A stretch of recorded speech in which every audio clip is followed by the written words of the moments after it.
পিসি বাড়িতে গিয়ে দেখলাম একটা উনুন ওপরে ছিল সেটা, ঠিক আছে। তো ওখানে কিন্তু এটা হচ্ছে সিমেন্টের উনুন, এটার কিন্তু মুখ ছিল দুটো, আর এই পাইপটা দেখছো এর সঙ্গে কিন্তু পুরোপুরি সেট আপ করা, আর এই পাইপটা থেকে সমস্ত ধোঁয়াগুলো বেরিয়ে যায়। তো যেটা করতে গেছিলাম সেটা হচ্ছে ভিডিও শ্যুট।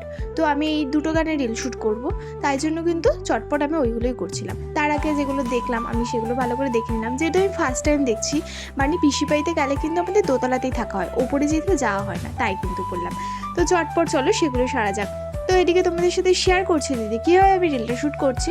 তো দেখো আমি কিন্তু এখানে আস্তে আস্তে সমস্ত কিছু শিখে নেওয়া হয়ে গেছে। তো এবার আমি পুরোপুরি পারফরমেন্সটা করব। তো যাই হোক, তোমরা ওটা দেখতেই থাকো। তার আগে তোমাদের একটা কমেন্ট পড়ে নিই। সেটা আমাকে অনেক দিন আগে একটা বোন কমেন্ট করেছিল যে, হ্যাঁ হ্যালো দিদি, আমি তোমার সব ভিডিও দেখে আমার নামটা একটু নিও, আমার নাম শ্রাবন্তী। তো হ্যালো শ্রাবন্তী, আমি অনেক দিন পরেই নিলাম তোমার নামটা, সো সরি গো। সো বাই, দেখা হচ্ছে নেক্সট। Thanks for watching.